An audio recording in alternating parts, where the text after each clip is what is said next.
Clerk is absent. Deputy Mayor Canestrino is absent. Deputy Mayor Sims. Here. Councilmember Pataglia. Here. Mayor LaBrus. Here. This meeting is being held in accordance with the Open Public Meeting Act, NJSA 10:4-6 et sec.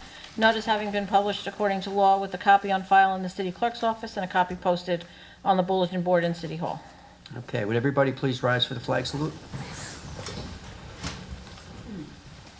I pledge allegiance to the flag of the United States of America and to the republic for which it stands, one nation, under God, indivisible, with liberty and justice for all. Okay, with that, we'll move right to our agenda. The city manager, please.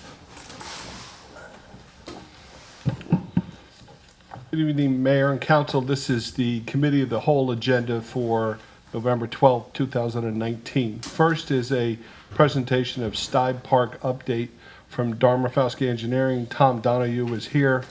Tom? How are you, sir? Good, how are you? Good. Good evening. Tom Donahue from Darmafowski Engineering. We are working on the Stibe Park Improvement Project. Part of that project is the structure consisting of the concession stand and restrooms and storage area. We have prepared plans which mimic the Harper Park building right now. That building was manufactured by Old Castle Precast, and we were asked to consult with them to see if there's options going forward for different building style, different options for interior and exterior fixtures. So today we have Dave Worthington from Old Castle Precast. He's here, and we have a handout that we've handed out to everyone to review some options for the structure should you choose to go that route. Okay. Dave?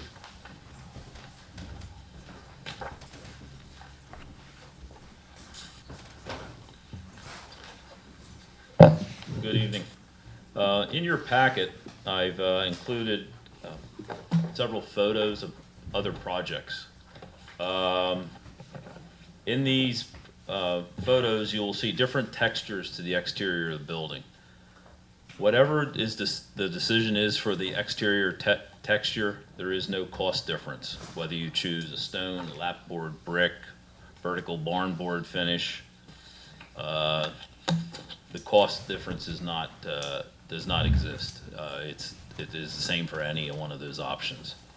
In the first building, you'll see brick, which is similar to what's down at Carver Park right now. The second photo, which is in there, which is a lapboard over an ashlar stone look. You can make any kind of combinations that you'd like, whether it's lapboard over brick, split face block, whatever you would like. I'd also then like to have you direct you to the roofing. In the photos, there are certain photos that show a standing metal seam roof on top of them.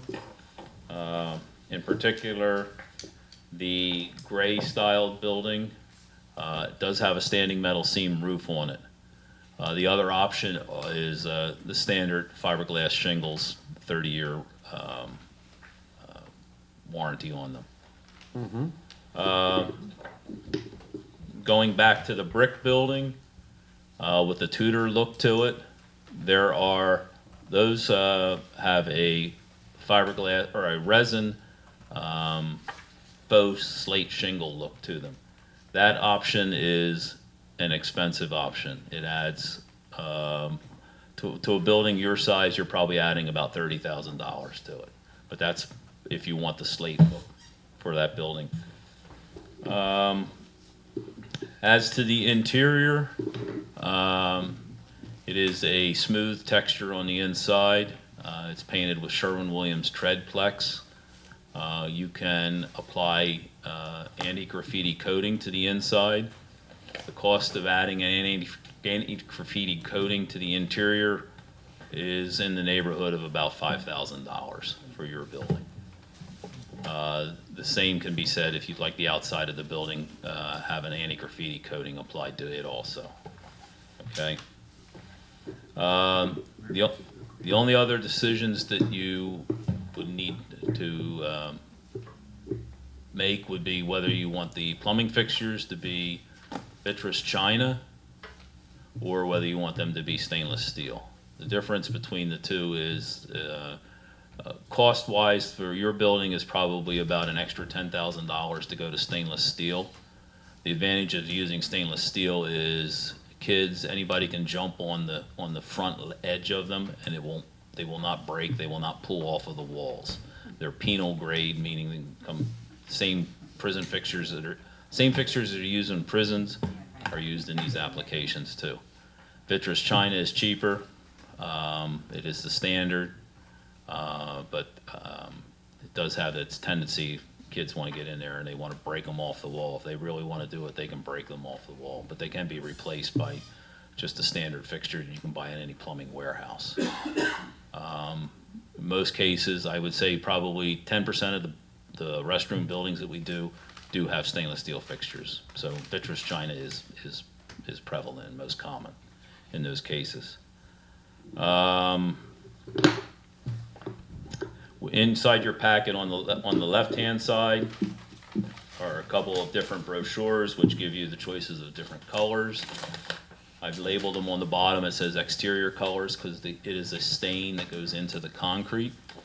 You can make your choices from whatever colors you like in that packet. There's interior color choices in the next folder.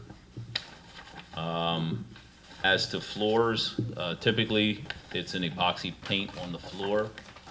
If you wanted you can make your selections for any one of those colors in there also. And last but least is the final color choices are the bathroom partitions. We prefer and recommend the Scranton products. It is a phenolic plastic. It oozes just a little bit of a film to it. It makes it so that it's very difficult to write on. It is corrosion resistant, so that's our recommendation, and it is a standard that we've used. Are there any questions I can answer at this time? Just what type of fixtures do we have in Carver Park? Are they stainless steel or china? No? I haven't been in them. Stainless I steel. can't remember. China. They're regular like porcelain toilets. They're not stainless steel, right? The stainless No, steel. them stainless steel toilets. They're I stainless think steel. they're in there? stainless steel. I can check. Jailhouse toilets. Yeah. Okay. The only thing is they should be put like a regular covers. Seat covers. You can get seat covers for them. Yes. That is a option that's included with stainless steel. This trying to be some kind of concession stand too? Yes. What is the reason we got a concession stand? We never use that park, like we never got like a lot of people there, real games or anything like that. There's like never any had a concession organized- stand. There's, There's no stove, nothing in there? I mean, No. you have a concession stand for a stove and a grill and a deep fryer. Those were not discussed as options. We were just to provide an area for selling goods to people that are into the pavilion or people that will be watching the baseball games. but that park has never had No, organized, all our organized baseball of Hackensack doesn't take place in that park. It takes place over at I would. Machini Park. But I wouldn't recommend a concession in there. No, At all. I would love to see, like, for instance, we prepare just like in Carver Park, the area where we can get all the stuff that we need, and we wanna go and have a splash park maybe next year, if we can get the money, because in the splash park in that particular corner of the city, that will be wonderful. But if we're gonna build the bathrooms there, we should be think about that Okay. before we're gonna go with the whole project, the splash park. This was previously mentioned to us as to the direction the mayor and council wanted to have with this. They never say anything about the splash park? don't know who said anything about no concession stand up there. Yeah, I don't remember any conversation. I was at these meetings, there was an explanation to these gentlemen that they wanted to explore what the cost would be to add that if that became an option. If you don't put it in the plans or there's no discussion of it, they're never gonna realize the cost of it. So you folks weren't on these committee meetings that attended those. I was. They didn't come up with this on their own. So just for the record, they were asked to explore these items. If the Okay. mayor and council chooses not to do so, then so be it. It was also explained that there should be an option for a splash park, but then there was also a conversation that said, not at this time. So as these professionals are asked to do these things, it's kind of hard for them because they don't know whether we're 100% for it or we're just looking at options. But obviously, this will Can be we- tailored by the mayor and Okay, can council. we wait 1 week by the time Stephanie come back and that way we can Absolutely. talk to her? Like, if we're gonna need a canopy, the other thing, I don't see the reason why we gotta move the playground. I hear that we're gonna move the playground. For what? Once again, these were you weren't at the original meetings. This is what was discussed at these meetings. They didn't just do this on their own. So Okay. if there's a conversation that needs to be had that the city is not interested in moving the playgrounds, so be it. They'll do that. But Okay, I sat at those meetings. They didn't just come up with this on their own, to be candid. okay, so can we wait 1 week, Mayor? Yeah, somebody gotta tell us why. Well, the concession window itself, I mean, I wouldn't put a full-blown concession stand. no, I'm I not think- opposed to the roll-up concession window because we do have recreation down there, I believe, during the summer months.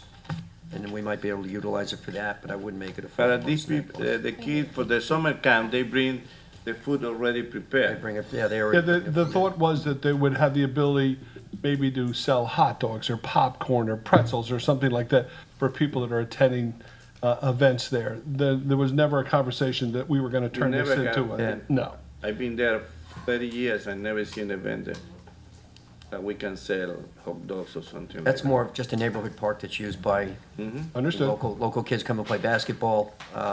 You'll see Summer camps. semi-organized baseball games down there, but it's not part of our league. I think it was for summer. Right. I think it was basically for the summer so that they had someplace to put the stuff when it was delivered. If it was Let's see, delivered. they For the need a recreation. storage, they need a Yeah. canopy. But They it was would like love to have, prepackaged food, not anything, Huh? it was prepackaged, not anything right, that see, you were yeah, gonna. everything kind of make like and a then sell it. It was just refrigerator on the truck, right for for the there. kids. They don't need, they don't storage any food there. All right, well, these things, I mean, it's good that we have all the I mean, we're definitely moving forward with the bathroom, so we know what we have to look for on this, so we appreciate the presentation. Okay, We'll get wait. some pictures of inside of some of these buildings. We see the outside now.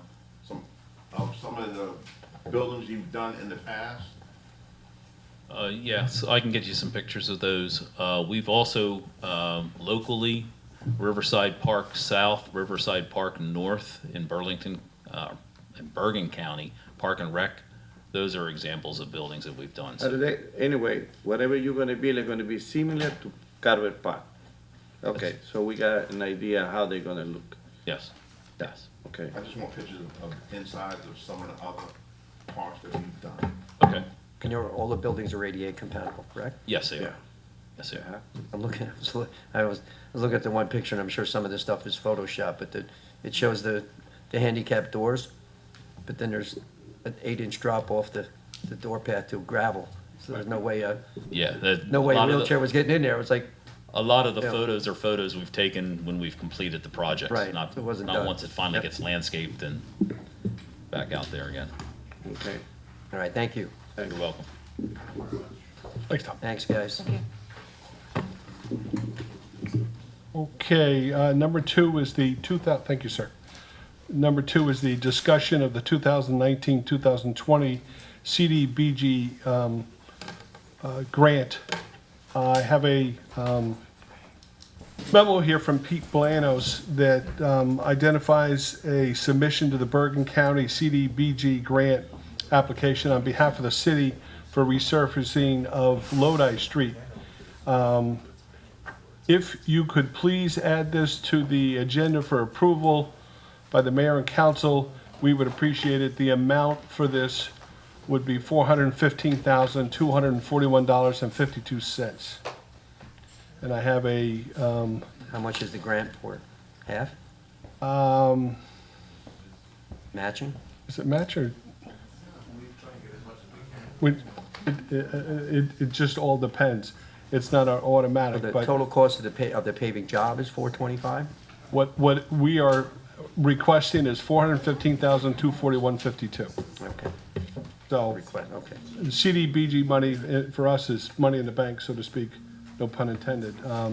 But it certainly helps fulfill a lot of our road repaving obligations. And unfortunately, it depends on what streets are approved, the money can be used, but for the city of Hackensack, all road improvements are an improvement. Any questions? No questions. Are they gonna fix the flooding first before they pave that road? Which road is that, sir? Road Ice Street. Well, Right now, this is only for paving. That's an engineering question that will have to be addressed. You don't wanna pave it and then, I hear you. which part of Lodi? We just did one part of Lodi. Yeah, one part of the Lodi Street was From done Tyler down. Or from Hudson down. before the tracks, coming from the rec center, before the tracks, I think it to Martino, around that area. State Street. Right. You did it to South State Street. South State Street, Right, now South Station to qualify has to be done. right. Oh, that piece. But that's where the flooding is, so. To Railroad Avenue, to Yeah, Green, the flooding it by between Railroad Avenue, Newman Street. Green, up to Green. That whole area, it's a nightmare. Okay, number 3 is the pileup ordinance for Odyssey Body Works on Linden Street. Will allow us to use use citywide and not just rehabilitation areas, that will allow us to put inactive city-owned property sites to productive use. The former Odyssey Body Shop Works site. Albert, do you have anything you want to comment on this, please?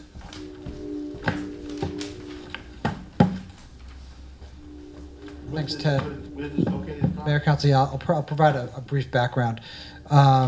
Just to get you situated on the location, this is along Linden Street between Euclid Avenue and Poplar on the east side of the railroad tracks. There's a narrow sliver of property that everybody here probably always assumed belonged to the New Jersey Transit It's on public the right east of side way. of the tracks? It's on the east side of the tracks. Okay, like Some about of you block might and a half from remember Main Street. The gas station. an auto body works shop that Odyssey. was there, I want to say about 20 years ago. Odyssey Auto Body. Yeah, that went into tax foreclosure, and the city ultimately wound up acquiring this relatively small piece of property with a contaminated legacy, unfortunately. So we have some estimates to finalize the cleanup. I think Arcadis was involved with the cleanup going back some time, and there's still a portion of it that remains to be done. I think somewhere to the tune of $30,000 or $40,000, and removing some soil and putting some fill in. But the only real purpose anybody's ever come up with for it is surface parking, just because of the proximity to the transit right-of-way and just the limited value overall. You'll recall, to tie these two things together, several months ago, maybe a year ago now, the council vacated a very small portion of Poplar Avenue, just to the north of that, close to Target. There's a triangular piece of property across from Target that used to be a gas station years ago. So we have a developer now who's acquired that triangular piece, which is, just to reorient you again, just situated across the tracks from Fairmount East, formerly Fairmount Diner. That developer can do some combination of some mixed-use residential retail, so long as they have the space to do it. In vacating Poplar Avenue, you've afforded that developer the necessary space to accomplish something meaningful at that site. However, That guy wanted to put A watch store. company there. that was, yeah, that same developer, same owner, good memory, different project. I think that he's since learned that with the additional property that he has by virtue of the vacation, he can do something that makes a little bit more sense, and I think he's realized that might have been a tough sale. But just to finish just to tie this all together, having the ability to park there allows that development to go forward, because there's not enough parking available for the contemplated residential development. So you need a little bit of off-site parking. You're not allowed to have a separate off-site parking in our zoning. You're not allowed to, unless it's city-owned, and we have city-owned parking lots all over the place. The primary purpose is parking. We also have something called a PILOP ordinance, which allows developers to pay $5,000 per spot in addition to monthly fees. However, that is only available in rehabilitation areas. We've used it a handful of times on smaller projects, 12-unit projects on Main Street. In fact, we used it, I think, 12-story, and I think once slightly more than that. It was an 80-unit project. And the PILOP ordinance, payment in lieu of parking, is designed to provide some additional spots where you just need a few more in order to satisfy your requirement under the land use law. So the thinking here is extend the use of the PILOP ordinance outside of rehabilitation areas. Let that mechanism be used wherever you have a city-owned piece of property or a property that the city acquires, and be able to use it to build public parking that could support neighboring development, whether it be commercial, residential, or what have you. I think it's just a novel way to try to alleviate a parking problem. It's a conversation that has come up in the monthly redevelopment meetings that we've had. The redevelopment steering committee, for lack of a better word, has generally agreed that this would be something that the city should look into. So that's what one of the two things I'm asking the council to do tonight is through Steve and the manager's office to come up with an expansion of the PILOP ordinance to allow for it to be used outside of rehabilitation areas. With that, I'll take any questions that you. Let me ask you something. Yeah. But you got a building in between, right? There is. It's Who a owns that dentist's building? office. The same guy? It's a dentist. No, it's a different owner. And so what happens when you vacate a street? Owner on one side of the street picks up half, and the owner on the other side picks up half. What that will become, if I understand this concept, is the old portion of Poplar Avenue will essentially be a common driveway that opens up and allows for parking of both the dentist's office and the. That's a city street. Not anymore, is it? No. Well, they, You vacated it about a year ago, and now it's. Right. We no longer have to pave it. We no longer have to plow it. We're collecting a rateable on it. So I think it was a good decision to do it, because otherwise it was just yeah. so now the guy gonna build right in the corner by Main Street and Poplar. But not have enough parking. Okay, so how many parking spaces do you think We don't you're know gonna yet. have We in that have area? no idea what the project would Determines what- entail. We don't know yet. We know not enough. And that's something that ultimately we'd have to, the planning board would have to determine. But I just saw this as an opportunity to take something that was completely underutilized and contaminated. Let's see And that we can put that 20 cars. maybe, could be as many as 20 cars, So yeah. I know they added 20. Yeah, So that means if the city pay that area and allow this guy to park. yeah. So it's no better for the city to collect 100 apiece and we can do $2,000 a month? It wouldn't be 20 parking spots. I don't think we would ever allow one entity to, the pilot ordinance is meant to get you over a hurdle, not to just provide parking to developers, but to say, okay, you're 5 short, we have 5 available spots over here, we can make up the gap, 5 times $5,000, $25,000 plus. At that point, it's probably going to be $85 or $90, maybe $100 a space per month. So it's a revenue source that I think could be used to finally get the site cleaned up, and then be income generating forever. Right now, it's a liability, We don't have to maintain it. and we don't have to maintain it. Well, Okay. correction, The numbers it's a city-owned together, lot. they will- Yeah, you would have to to come in plow it, front of- but you'd have a maintenance, you'd have a source to maintain it. Okay, put the number together, then we look into. Albert, You would need to come up with a pre-application plan Right. before we even went before planning with that, on a Right. project like that. So at this point, the request is really just to provide some feedback as to whether or not you'd be interested in expanding the pileup ordinance outside of the rehabilitation area. I think is the one question that's before you tonight. I'm sure that there's some people in this room. Because you have to be careful, the moment that you do that, there's gonna be other people in other areas, they're gonna request the same, and the city has to provide parking. If we have another parking area in the area that they're requesting, it's something that we could consider, but the way the ordinance is written is we have discretion as to whether or not it's something we would allow or Okay. not. What's money talking to clean that area up? I think between 30 and 50,000 is the last estimate that I got from Arcadis on that, so I don't know, we but Probably figure. gone up since then, if it's No, remediated. I thought that's the. 21, 22 were before. Yeah, I think it kind of, you don't really know until you start bringing that soil up, what you're looking at, but in theory, you could have all of that cleanup paid for just in the collection of the initial pile-up fees on 5 spaces by itself. Okay. So, Ted, did you want me to jump in? Yep, hang on. Next, unless there's more questions. I just wanted to mention that years ago, and there's people in this room, including myself, there were 2 4 or 5-story apartment buildings. One right there on the corner of Linden and what was Poplar at one point. That was parallel to the tracks lengthwise, and then there was one across the street, almost identical, perpendicular The candy to the store on the tracks. first floor. It was, what was the name of the candy store? Jerry's, I think? Something like that, yeah. Yep, That's right. That's right. No problem. shoot. Next is discussion of amendment to the liquor license ordinance. And the reason why I want Albert to stand by here is just 2 quick questions. This ordinance is proposing that we modify the liquor license ordinance to effectively cap the number of liquor licenses that could exist within a set boundary geographically or by linear foot. The other issue is, inclusive of this, if we amended this ordinance, is to change the hours of operation for the closing of liquor establishments instead of at 2 a.m., 3 a.m. And a couple of reasons for that is if we're going to have the redevelopment of Main Street and the street area, and we use the HPAC, and people come out at 12:30 from a presentation, and all the liquor establishment or bars close up early, they're never going to reap any of the rewards or any of the patronage of people that come to these events. So the thought concept is to change the closing time to 3 a.m. And maybe Albert has some comments about this or not, because I know Yeah. you've been actively involved.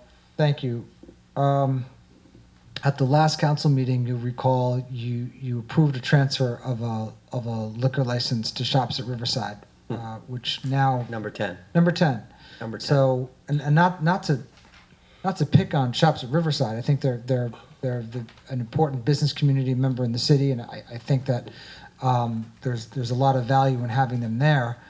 I think that you have to weigh that interest with the real interest and the need to have additional liquor licenses in the downtown. There are, I think, 7 in the downtown right now, which spans a much larger area, and there's a lot at stake. And it's not like your business community through the Main Street Business Alliance, with help from the city, hasn't been trying to find other ways to secure liquor licenses. It's just, it hasn't materialized, despite considerable effort, time, money, to try to garner that support in Trenton for whatever the reasons might be, political or otherwise.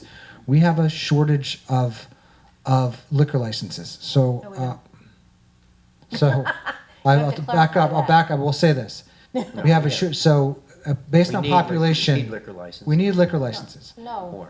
you can't even say that, Okay. because we have 60 liquor licenses total. There are 42 consumption licenses. 42 consumption licenses, with 10 of them at Shops at Riverside, 8 of them in the downtown, and the rest spread throughout the city. So you just need them spread out in a different area. You don't need more. We're already over what we're supposed to Excuse me. have. So let me qualify. When I say we need them, I'm speaking as the redevelopment director for the city of Hackensack, who's Right. focusing much of his efforts in the 163 area, 163 acre redevelopment tract that is essentially Main Street. What we have and what we need are two Well, different what we have in that redevelopment area, based on symposiums that we've had with redevelopers, based on conversations with the business community, we are short liquor licenses in the downtown. It's what developers and residents, quite frankly, ask for all the time.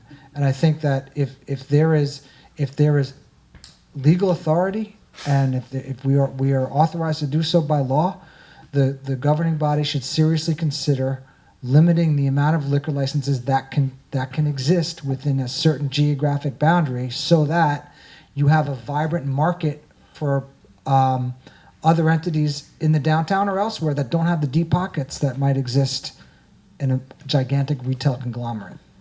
That's the thinking.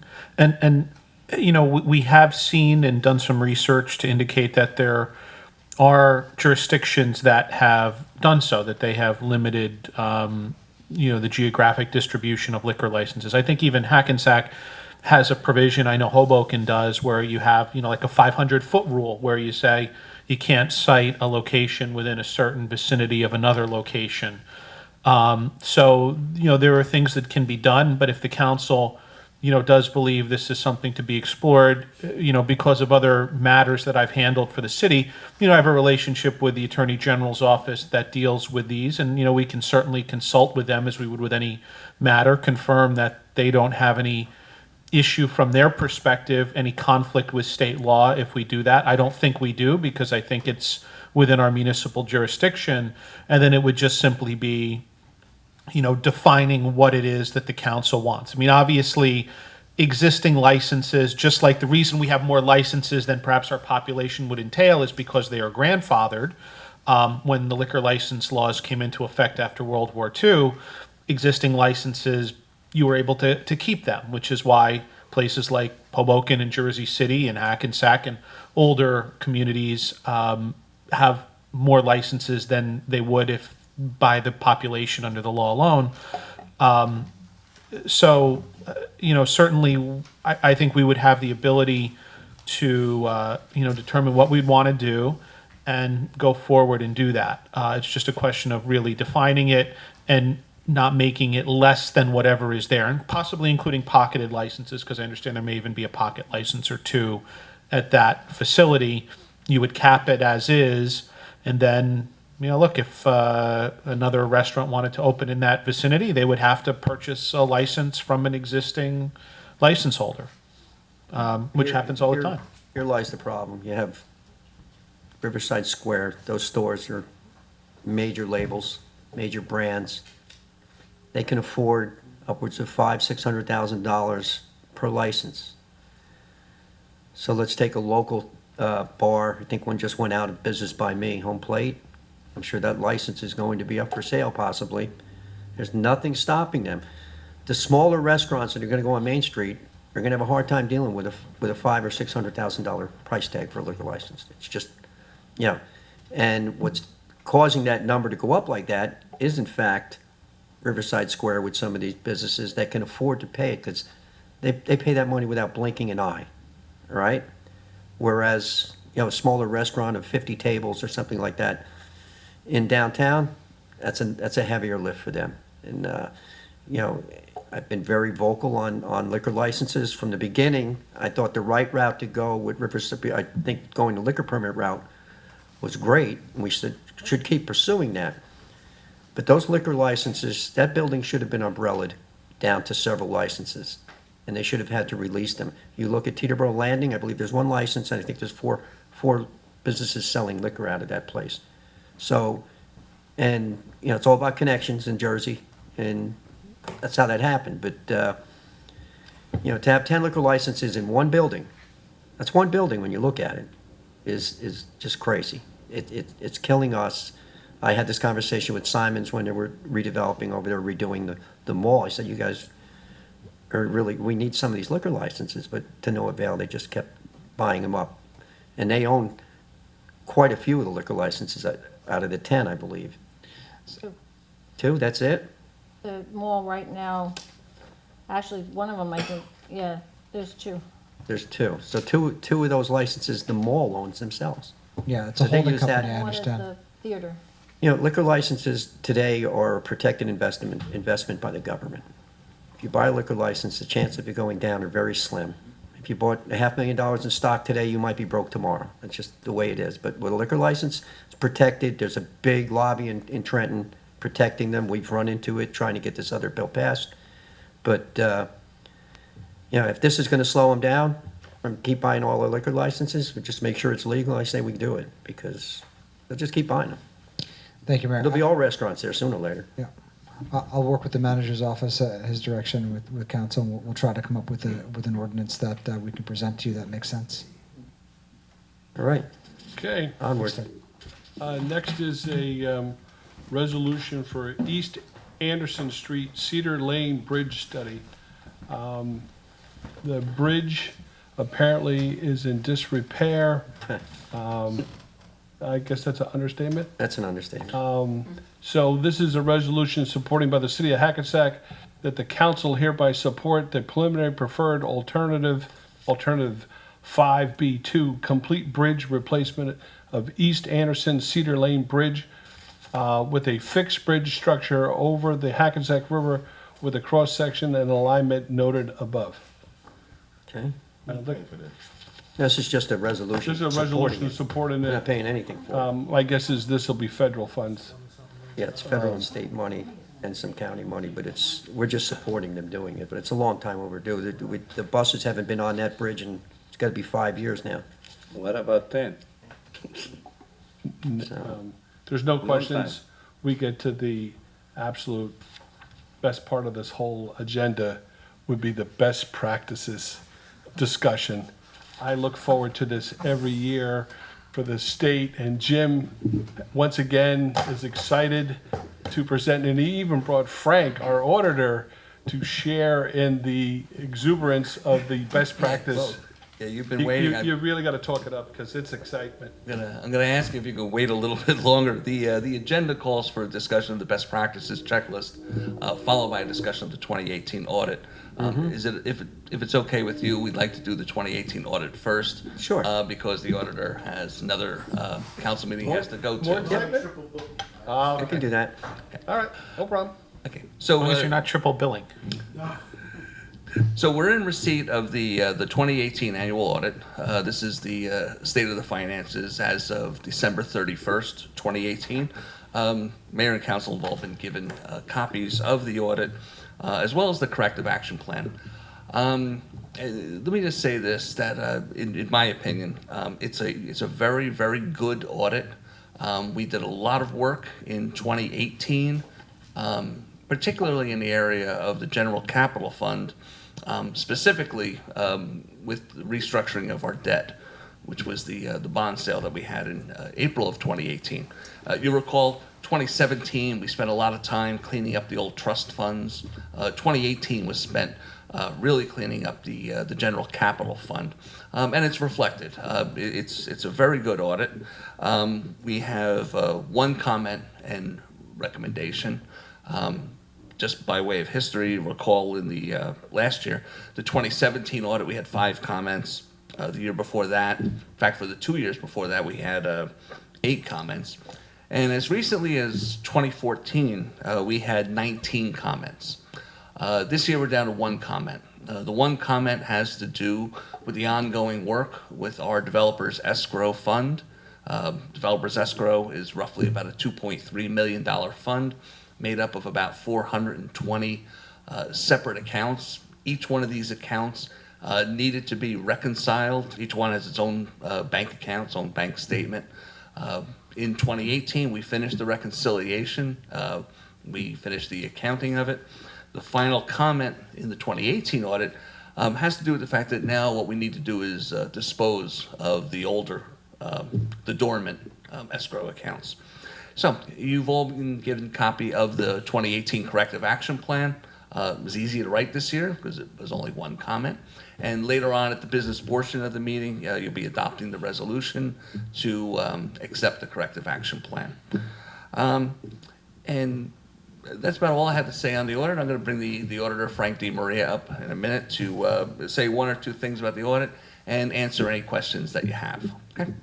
That was very thorough and comprehensive, Mayor. If there's any questions, I'll be happy to answer. Why don't you, for the public's knowledge, go into, can you state the the corrective action plan publicly? Yeah. Okay. First, I'll start by reading the finding, which is the comment. Significant progress was noted in the review of aged developer escrow accounts. Remaining tasks include 1, comparison of the Edmunds system trust ledgers to the individual bank accounts, and 2, required cancellation by resolution and remittance to the current fund. That's the finding. The recommendation then is that balances in dormant developers escrows be canceled by resolution and remitted to the current fund. And the corrective action is exactly that. Dormant bank accounts with no balance will be closed. Dormant bank accounts with a balance will be canceled by resolution of the governing body, and the funds will be remitted to the current fund, and we expect to have that completed by December 31st of 2019. Great. I know it's not the most sexy Microphone. topics, but to give you some the idea of when I was first hired, this trust situation was a black hole. Just a Excuse me. universe, Sir, can you get in the sorry. microphone, please? just a unidentified pool of cash, just in and out, no identification. Right.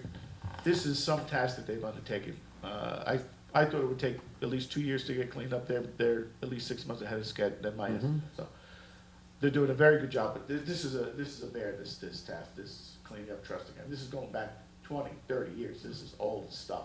Right. They got it all identified.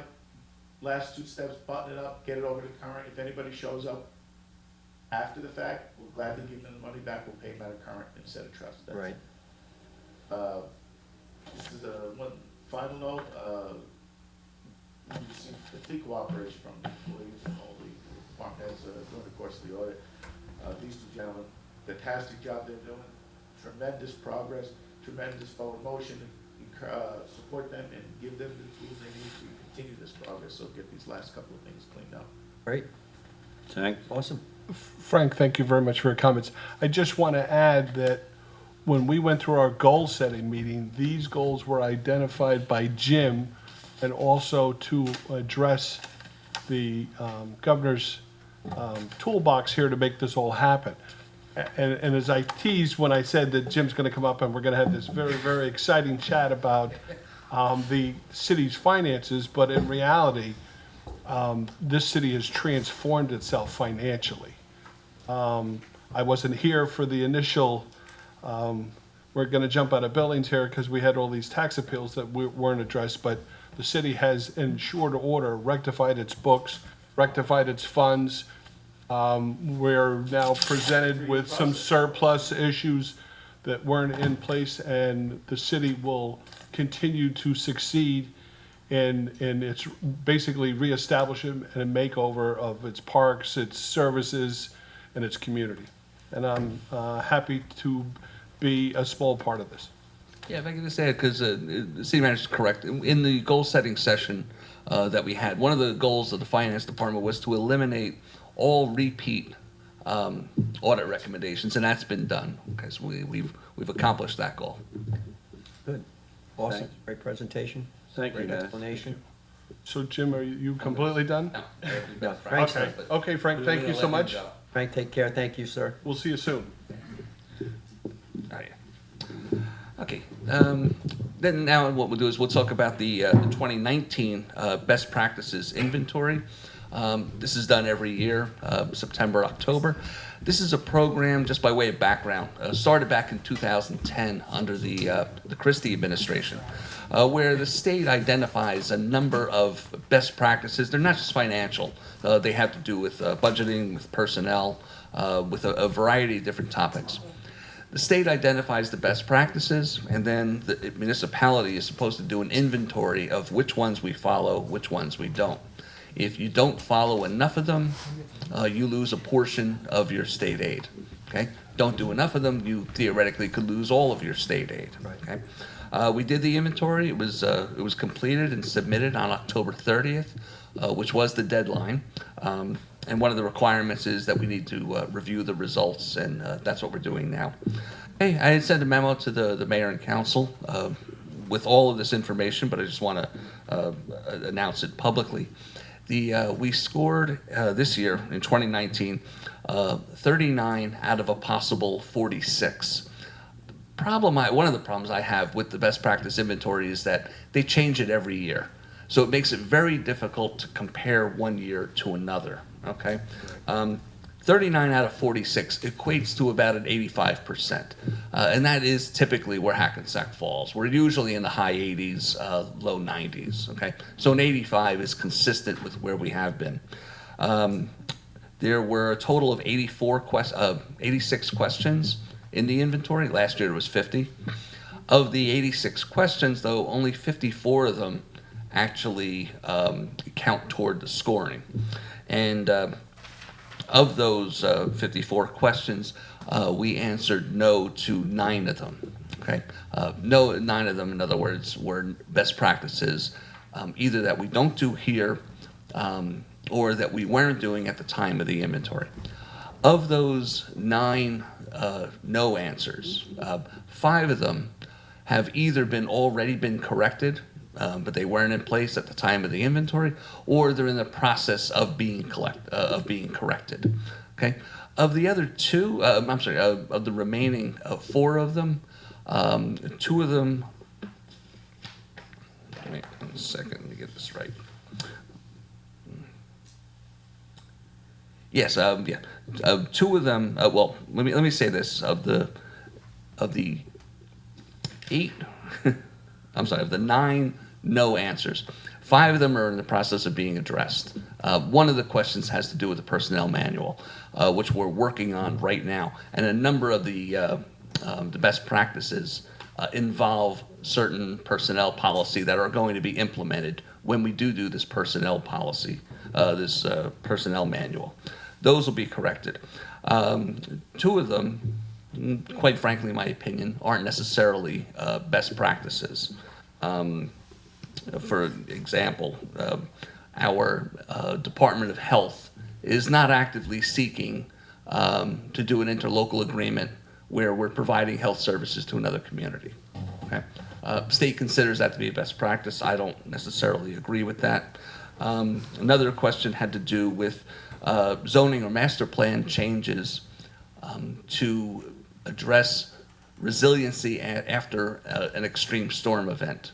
And as I'm sure Ted has announced at a prior meeting, we're taking a long, hard look at our land use ordinance. That'll be a 2020 goal. Okay? The best practices inventory will be up on the city website as of tomorrow. And again, you've all gotten a copy of it as well as my memo. Just want to know if there's any questions regarding any part of it. No, I mean, we've every year since I've been here, presented to us what the best practices are, where we need to change, and we've always pretty much tackled it head on and changed what we could. There's some we disagree with, like the one you just mentioned about the Board of Health actively. I mean, even that is like a gray area. What does actively mean? Yeah. You could probably say, yes, we do it, and say to the Board of Health, head of the Board of Health, say, just, every once in a while, look to see if any other towns want us to do their Board of Health stuff. Yeah. But, there was another question that, do you have an official social media policy? And we don't have an official social media policy, although we're working on one, but we also don't have an official social media account. If you don't have a social media account, you don't need a policy. But yet, we had to take a no on that. Now, I actually put a comment in. I think that was wrong. Yeah. But so those questions like that, I mean, you got to take into consideration. Yep. The serious ones through the years, we've addressed, and we continue to do so, which only makes the city better. The state, our funding, a lot of it's based on taking care of these best practices. Like you said, if we don't do them, we get less money. So. Yep. Yeah, it's a good program. It's also a good exercise, because what it does is it forces us to take a look at things that we've addressed in the past. Just as an example, there was one question. It was a program that Ted had actually implemented back in 2017. Okay, and we corrected it. Okay, but there were 1 or 2 instances during the last 12 months where we slipped back. We had to take a no for it. Now we have to address it again. So it's good in that respect. It does force us to take a long, hard look at issues that we addressed in the past to make sure that they stay current. Right. Okay. Okay. All right. Anything else? Anybody else? Jim, thank you. Everything okay? I look at the questions. Thank you, Jim. Appreciate it. Good job, as usual. This would complete the city manager's report. Okay, Thank you. move forward. I need a motion to open to the public, please. Second. All in favor? Aye. It's gonna be busy, very easy tonight with motions and offers. There's only 2 of them, so.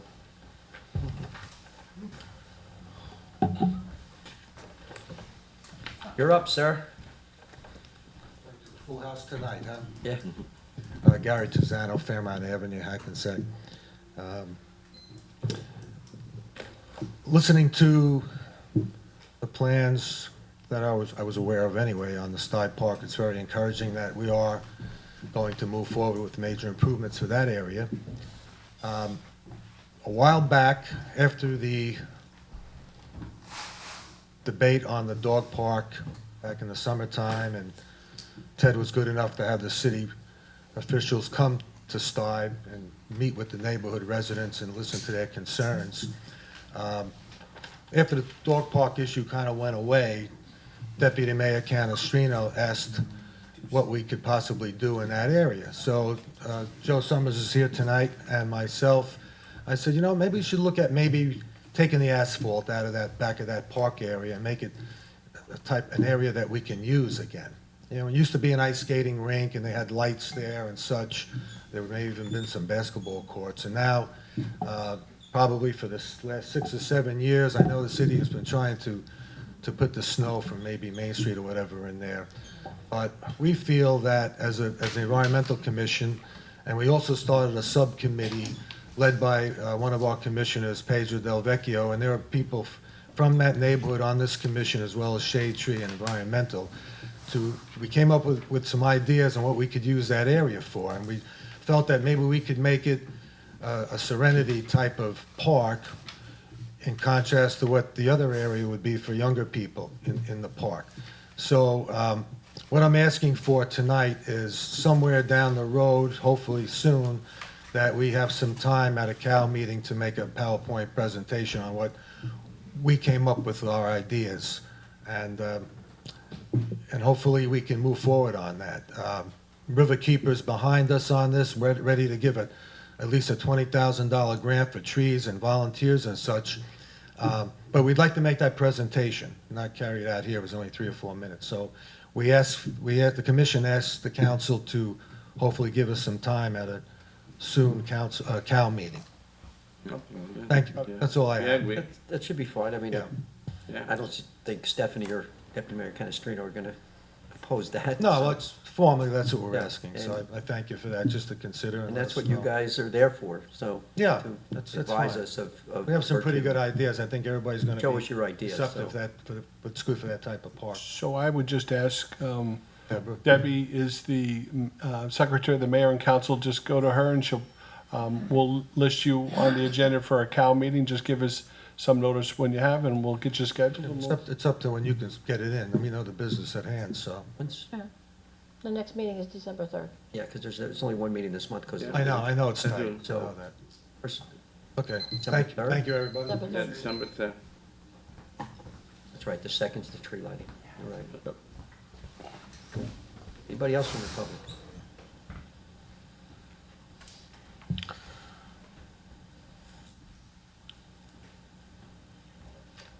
Good evening, how are you? Good. Janet Wicca, 178 Spring Valley Avenue in Hackensack. I am also a member of the Environmental Committee and also on the Sty Park redevelopment group.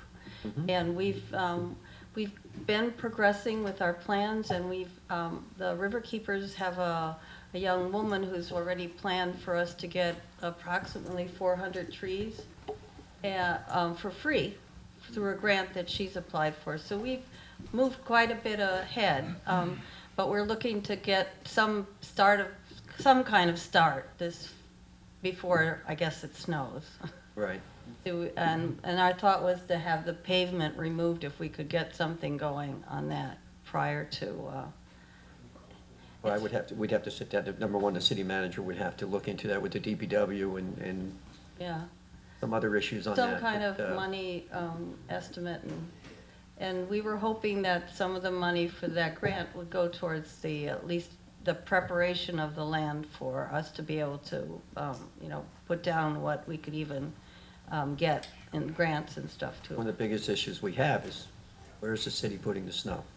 Because we have absolutely no other place where we could store snow right now.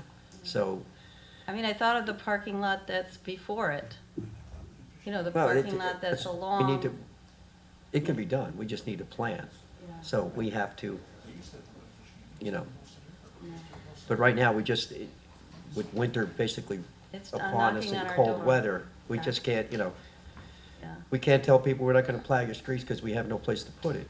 So we have to be able to store the snow there. We had it for years, it was down at Fashini in that parking lot. Yeah. And the DEP came in and said, no, you can't keep it there, which is kind of ironic because they say the water melts and goes into the river.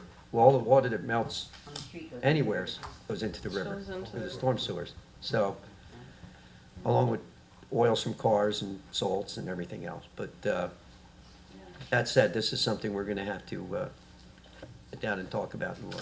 Yeah. And just on a aside from when I heard your report about the community health department working with another community, I think that that's something that could easily be accomplished with our neighboring smaller cities. I agree, absolutely agree, but I would, based on the way you worded it, number one, I would wait because we're going to have an influx of new restaurants downtown to the point where we're going to need probably some help with them, some more staffing issues. So I would, to start doing other towns, you need staff for that. Oh, no, no, it doesn't mean doing other towns. I think I'm just guessing, Right? what that might like go towards is something like any kind of Bergen County initiative, maybe for immunizations or creating like the But plastic bag They do that possible stuff already. ordinance. And I'll defer to Jim. Was that for us to go and do health inspections for other towns, or was that for? Well, that- Providing public health inspection- services. That's for us to go do our health inspections of restaurants and stuff like that. Inspections. That's no Yeah. good. So I thought of it in a bigger. No, we already do, we already, I think we partner with a lot of stuff with Bergen County and everything else for immunizations and flu Oh, shots and so stuff like that. this is inspection, so But- I wasn't clear on that. Yep, But this park, I think could turn out to be a really great drawing for the neighborhood. Mhm. Make it like an arboretum kind of pretty place to be, and people could buy benches, put memorial benches for their family members there. I think it would add another aspect to what makes Hackensack great. okay. Thank you. Thank you, ma'am. Uh-oh. Mrs. Salvo, would you like to speak? No, I'm just trying to go. Thought you were coming up got to a get a candy Snickers for bar from I Ted. had it and I left it home. No In the candy. Milky Way. I owe you two. Good evening, Kathleen Salvo. I'm kind of confused. We had this high-end presentation by the engineering company that cost us big bucks. And the people in Sty Park have been working so diligently to get a plan on what to do. Why didn't we have one big meeting together? And like Leo said, we don't want to, or the mayor said, we don't want to bring any kind of That's simple. They're totally separate things here. a concession You know, thing. Let's bring in, no, this is did- a pocket park. Did you see anybody in the council even But how did it know even about a get to? concession stand? But how it did was it talk happen? about it, putting something in just in case. No, And it's a rec is small down one there. For the community, and they have great ideas. You've got to keep them separate, Kath. Otherwise, it would take years. It's not going to work like that. This is to All you need get, is a bathroom. this is to get, And Leo haven't been on the recreation board, and we know what we go through, vandalism and everything else. And you even said it. this is to get the basketball court, the new playground equipment in, Right, the bathrooms redone, and the cabana. right. No That's it. concession, no That's big, it. no bringing hundreds of people there. And they have a great plan with the trees and then We're the not talking river about bringing keeper hundreds and of people everything for else. concessions. We So- didn't even know about a concession stand. That was I just know, put on but- the building. They know what they're doing down there, and I think they have a great plan. A little confusion that the Anderson Street Bridge doesn't belong to us. It's a county thing. Why are we doing anything, Miss? We're not doing We're not doing it. We're just passing a resolution supporting it getting redone so we can start using the bridge as a 4-lane road. Repair? Yeah, it's been about So 10 does- years so does now the with city. with Yeah, we those support heavy it. things on the side that don't tell me that's not going to. The city is supporting it getting repaired. That's But all the it's the resolution county that is. has to make the move because it's We're county money. supporting the county getting funding Okay, to 'cause repair the that's- 'cause bridge we- so we can all use the bridge. We don't put It's it just, in. it's a Because we resolution. spent a lot of money support. on Court Street Bridge, and that really is, Aye. it should have gone to the Anderson Street Bridge. The Lodi Street project with the paving. It ended at State Street South, which is Right. and then the rest of it, the worst part was from State Street to Green Street, which we have like a cave-in by Hobart Street. So that additional money would be for that part of the street, because that's the only part that hasn't been done. Yeah. CDBG money is defined by the scope of that work. If they fall within that parameter, we certainly use those funds. If we fix it, then we alienate our ability to have funding. We have the issue on Elm Street, which desperately needs to be, but if we go over there and pave it now, we basically forego funding that was essentially free money to us. So these community street, the development block, how come that wasn't put in? That thing has been caved in for like 10 years now. There's hundreds of streets that need paving. No, caved in, caved. Put a small child, no, I can probably The put you in that. Robert. CDBG money is determined by the fund. If we have a street that isn't covered by that and is not covered by that, then that would be the city's responsibility. If there's an issue where there's a cave-in on the street, then we need to report that, and we will address that as a city. I don't know if it's determined or if that falls into that scope or So not. who's gonna find that out? Now that you've told me about this, because I had never heard this before. On Hobart Street? It says, okay. Okay. This is strictly Lodi. I- We're only talking about Lodi Lodi at Street. Hobart, you can lose a car in it, it's So really bad, they put a report it cone there. To the city this is the first we're hearing of it. So, I mean, Okay. you're saying it's low for flooding, we know that. I've No just sent flooding, him no, a, it's a cave-in, it's a cave-in. well, are you aware of any cave-ins of any I am- streets? It's a cave-in, Or a dip? okay. No, a dip is a dip, this is, Okay, so the road is caved in. it's caved in, not Can caved. we please go tomorrow to Hobart and Lodi Street and Yes, sir. They put see a what we cone have, there please? sometimes, and they put whatever there. He took some of my minutes, so stop the No. clock when he talked. What else? Liquor license. All right, we're, Okay, Next. Lodi Street, and are we participating in the infrastructure bank, Mr. CFO? We are doing that. Yep. There's a lot of money All right, involved we're in that, past and our that would three. save the city a lot of money. Kath, We're gonna participate in that. That's money that's specifically given for infrastructure. Yep. And it's been out there a while. Okay, thank you. he's on it. Next, please. Peter Marcus Henny. Don't tell me your street's caved in. Davis, what, pardon? Don't tell me Davis caved in, too. No, Davis is okay, Oh, I love it. And I hope you don't pave it, because the more potholes, the slower people drive on it, so it's safer for the neighbors. So you can't have it both ways. It's a funny way to look at it. I was watching TV today, and it was one of the congressmen was saying, we're not gonna use, he said, I'm not gonna use the word quid pro quo. He said, because Steve will appreciate this, I'm opposed to using Latin terms, per se. And he was talking to, Just don't use quid pro quo these days. yeah, that was Right. quid pro quo, because I'm opposed to Latin terms per se. I just want to, again, as a member of the community, as opposed to the city council, thank Jim Mangan again for all the hard work he does. I think it's certainly not well-known far and wide as to the contribution he has made to the city and all of the financial impact that has had in moving the city forward. So I personally am very grateful for that, to say the very least. And on the parks in general, does that come under recreation? I mean, does Rose have any input to these? Because I'm thinking like in Sty Park, originally you were talking about the pavilion, and when you were talking about the pavilion, you were talking about summer camp that's there and kids getting in and out of the protected if there's a storm or something like that, and also whatever. And I assumed there was bathrooms, and probably there would have to be some storage space to Right. lock things up, which could be a concession stand. However you do it, it's a room with a door, and you can put a hole in it and put a window, I guess. But I was just wondering if Rose is involved at all with any of the kind of stuff that, I would defer to, These meetings were held. Rose was part of that. One of the reasons why this canopy is so important is if we have a thunderstorm or a rainstorm, we have to provide shelter for these children, especially at camp. So they brought buses over, and because there's no protective area in Sty Park to do so. So her input is put in just as the other people that have attended these meetings. right. I remember you had said that the last time, Ted, but like, for example, Baldwin Park, all the parks, I guess, are used, aren't there? A number of parks are used in the summer, right, for the camps, or? Yep. Maybe not all, but a And number. And I would as long think as that I they can would all have remember. generic requirements that would go into this plan going And forward. Baldwood, I don't believe has any covers. There was no. Oh, no bathrooms here. And other than, I know you take the Environmental Commission very seriously. This council really instituted it, resurrected it, and the people are working hard. They have some good input and. No, we greatly appreciate Putting pen it. to paper and some come out of some good plans. I know you'll work well with them, so appreciate that. Thank you. Thank you. Thank you, Pete. Next. Joseph? Good evening. Good evening, everyone. How are you? I just wanted to thank you for all the nice work you've been doing in our town, and especially with Sty Park.